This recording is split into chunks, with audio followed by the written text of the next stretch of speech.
Listen, students. So the previous class discussed in detail about the various enactments passed by the government for the protection of consumer. So the getting of consumer legislation. So in the consumer legislation, one of the important act, the consumer legislation included one of the important act which is named as the Consumer Protection Act in 1986. So that act was simply called as COPRA. So Consumer Protection Act was called as COPRA in brief. It was passed in the year 1986. So the various enactments are passed by the government because of the consumer grievances and the consumer satisfactions and complaints also growing day by day. The consumer dissatisfactions and the complaints and grievances are increasing day by day while consuming of the consumer products and services. Because of the unfair method of practices and the unscrupulous traders, the activities of unscrupulous traders for amounting of a huge amount of profit as that is an illegitimate one within the short span of time. So that the grievances of the consumers are increased. So there is no effective mechanism to redressal all such grievances. There is a need of effective mechanism for solving of such grievances. The speedy redressal mechanism should also be needed for the protection of consumers from various exploitations. So the consumers are isolated because of the lack of movements for the protection of the interest of the consumers, lack of movement. So the difficulties are increasing, that is the rate of the difficulties of the consumer. So in such circumstances, the central government of India enacted an important act which is known as Consumer Protection Act of 1986.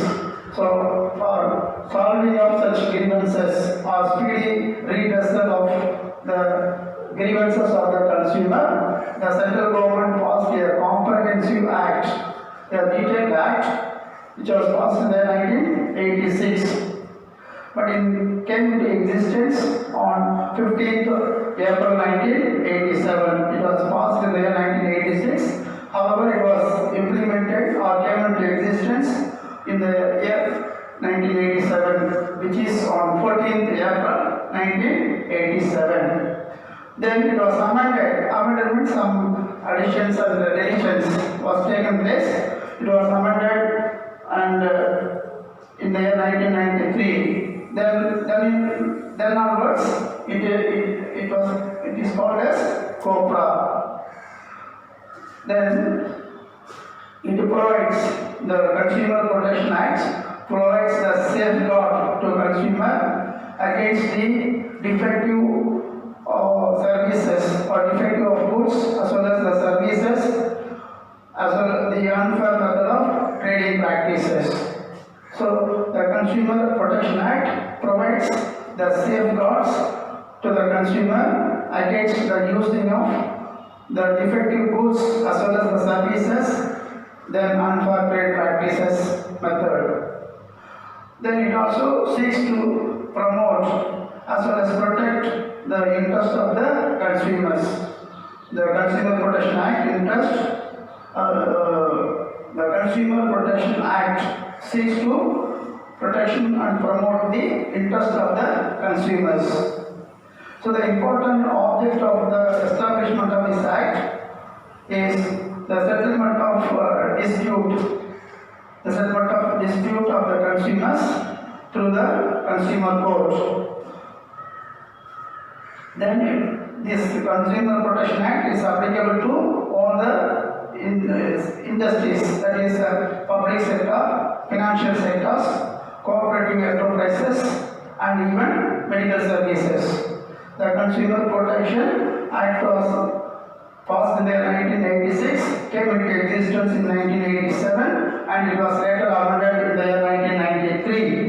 this act applicable to all the public sector undertakings, financial sectors, as well as the cooperative enterprises.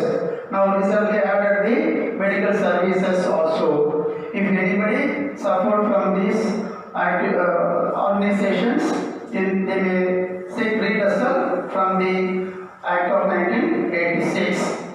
And the Consumer Protection Act does not create any additional rights and responsibilities to the consumers, but it has emerged a new forum for the solving of disputes between the consumers and the producers, or the disputes regarding the exchange of goods and services, or by consuming of goods and services.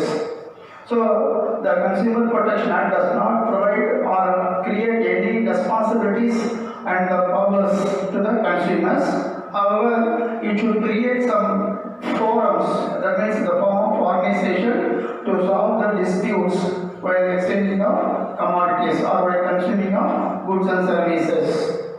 So, this Act provides the three-tier redressal system for solving of the disputes or the grievances of the consumer, three-tier system. That is, one is functioning at the district level, that is district forum, state level commission and national commission. So provide a settlement of dispute forums, district level, state level and national level. Apart from that, it also laid down the rules for the Consumer Protection Council, also established. It provides Consumer Protection Council established at the district level, state level as well as national level. So these are the brief introduction about the Consumer Protection Act of 1986. Why it was established, when it was established, what are the uses of the establishment of such act, that is the Consumer Protection Act. Then now we are going to see about the salient features of the Consumer Protection Act. There are 10 important reasons or 10 important features or characteristics of the COPRA. Number one, protecting the consumer against the product and services which are harmful to the health of the consumer. So there will be some harmful product which is detrimental to the health of the consumer. So it should be avoided. So protection against the consumer, the producing of goods and services, or consuming of goods and services regarding the harmful to the health of the consumer. Then the second feature of the Protection Act is protecting the consumer from the breach of contract by the seller of the manufacturers. There is a breach of contract, I mean the cancellation of contract made by the seller or the manufacturers. So that should be protected. Then protecting the consumer against the unfair trade practices of the unscrupulous traders. So the previous classes we have discussed in detail about the unfair method of practices, that is the method of exploitation by the consumers, sellers or the producers. So unfair trade practices of the unscrupulous traders. Then it should protect the consumer against the various kinds of pollutions. The various kinds of pollution which is on the previous class, air pollution, water pollution and air pollution. The different kinds of pollutions. And protecting the consumer against the evil effects of unhealthy competition. So there will be an unhealthy competition between the producer regarding the supply of commodities. So there will be a evil effects, that is bad effects on the consumer point of view. So it should be fight against the evil effects of unhealthy competition. The consumers are protected from the evil effects of unhealthy competition.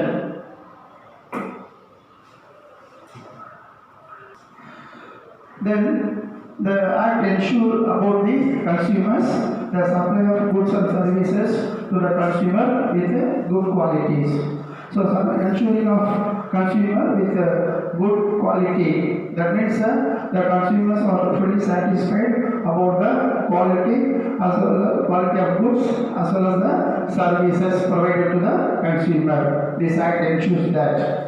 Then this act also ensures the consumer they are charging the correct price, that is fair price, not additionally paying of more than the maximum retail price. The prices charged by the producer or the seller is a reasonable one. It is a fair one that should be ensured by this act.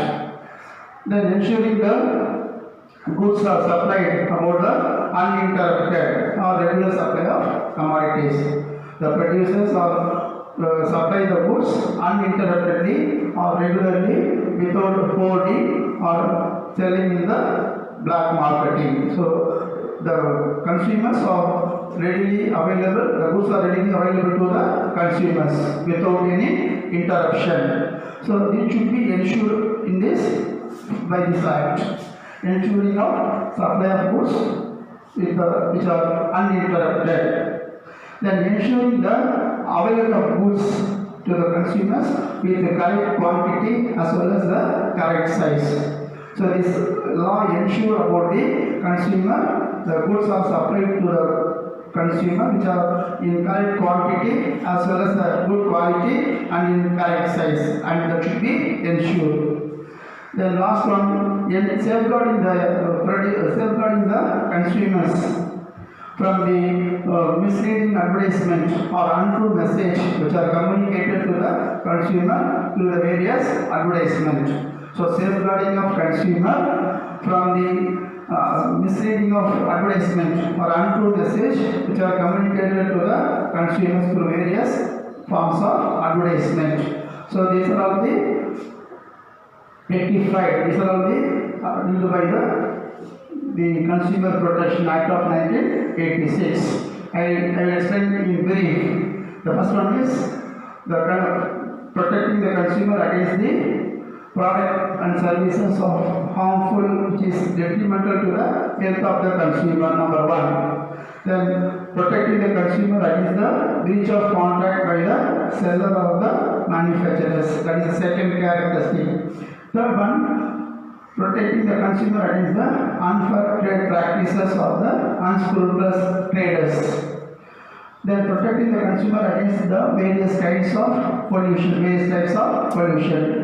protecting the consumer against the evil effects of unhealthy competitors, ensuring the consumer about the supply of goods with the correct quantity, good quality of the product, and they are charging the price in a reasonable one, that is the fair price one, and ensuring about the supply of goods which are uninterrupted, that is regular supply of commodities, ensuring the availability of goods with the correct quantity, good quality as well as the correct size.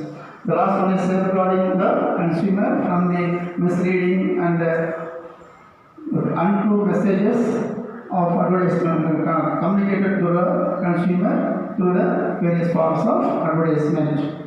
So these are all the explanation about the Consumer Protection Act of 1986. Why it was established, when it was established, then what are the purpose of the establishment of such act, then what are the operation or the functions of the enactment of this act, then the salient features or the characteristics of the or the purpose of the establishment of the Consumer Protection Act. This is very important 5-mark question. So go through this. Yes, dear students, so in this class we are going to see about the objectives of Consumer Protection Act of 1986. So the Consumer Protection Act of 1986 have a wide agenda. That means there are various functions.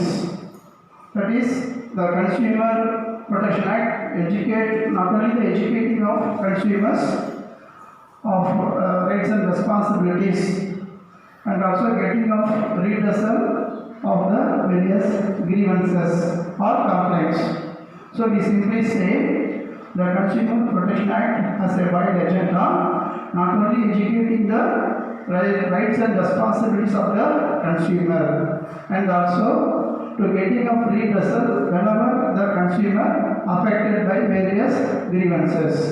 So the grievances should be forwarded to the concerned authority or the respective councils that should be redressed or getting of settlement to the consumer court. So first importance of the Consumer Protection Act is educating the consumer as well as getting of redressal from the various authorities. Second one, provide the judicial machineries and the consumer protection of consumers as well as the organizing of consumer or organization by the consumer themselves. So two important things, organization of consumer association by the consumer themselves. Apart from that, some judicial machineries which are implemented or established by the government, namely district forum, that is consumer court, then state level commission as well as the national commission. So establishment of judicial machineries as well as help the consumer to establish or to organize the consumer association to solving the grievances by themselves. So two important objectives. So two importance of the Consumer Protection Act. Then objectives of the Consumer Protection Act. First one, so providing of protection of consumer against the marketing of goods which may be hazardous or dangerous to life and property of the consumer. The goods are sold in the market. It should not be a hazardous, it should not be a dangerous to the consumer while using of such commodities or such products. So testing of commodities before it should be marketed. So no way it is hazardous or dangerous to the life and property of the consumer. First one. Second one, provide correct and complete information to the consumer. Provide or supply of correct and complete information to the consumer about the quality, purity and price of the commodities or price of the goods. In addition to the standard of goods are to be informed to the consumers. The second important thing is provide complete and correct information. Third one, protection of consumers from the unfair trade practices of the unscrupulous traders. So the important methods of exploitations are already listed out in the previous classes. You should remember or recall all the unfair trade practices by the unscrupulous traders. That should be the protection of consumer from the unfair trade practices of the traders. Then empowering consumer or strengthening the consumer to or in connection with seek redressal against the exploitation. So the previous points about the methods of exploitations or unfair trade practices. We have to, as a consumer, we have to seek redressal or settlement of the grievances to the various authorities. So, in such a case, there is a need of empowering the consumer. There is a need of empowering the consumer the ways in which to seek the redressal procedure or redressal of the consumer exploitation. Then educating the consumers about the duties, rights and the responsibilities. So each and every consumer should know their own rights, responsibilities and duties while purchasing and consuming of commodities. Not only commodities and also services. So each and every consumer should know their own duties, responsibilities, powers of the consuming of goods and services. Then ensures about the better standard of living of the consumer. So the Consumer Protection Act ensures about the better standard of living of the consumer. And also for the consumer protection or consumer interest by providing quality of the product by providing a supplying of quality product at a reasonable price or fair price. So the better standard of living of the people ensured by way of supplying of good quality of the product at a available at a reasonable or fair price. Then only the better standard of living of the consumers should be ensured. Then placing of right mechanism. Placing of right mechanism means installation of the respective forums for seeking of or engaging of various complaints or grievances, complaints or grievances through the council and other redressal authorities to enforce their own rights, duties and the responsibilities. The placing of right mechanism or installation of right mechanism is very much important to seek to redress their grievances and complaints of the consumers, and also the rights and duties and responsibilities of the consumers. So installation of right mechanism, it may be district forum, national commission, state level commission, and also consumer associations. These are the various objectives of the Consumer Protection Act. Number one, protection of consumer against the marketing and goods, the goods which are hazardous and dangerous to life and property of the consumer. Second one, provides or supply correct and complete information to the consumer about the product. Then protect the consumer from the unfair trade practices of the unscrupulous traders, and strengthening the power of the consumer to seek redressal procedure against the consumer exploitation, educating the consumer about the rights, responsibilities and the duties. Then ensuring better standard of living of the consumer by providing of good quality of product at a reasonable price or fair price, and installation of right mechanism. It may be council, it may be state level commission, national level commission, or the consumer court, or any other consumer associations to enforce the rights of the consumers. So it is enough the objectives of the Consumer Protection Act. So the next class we will see about the last topic, that is KVA Temta and KVA Vendita. That we will see in the next class.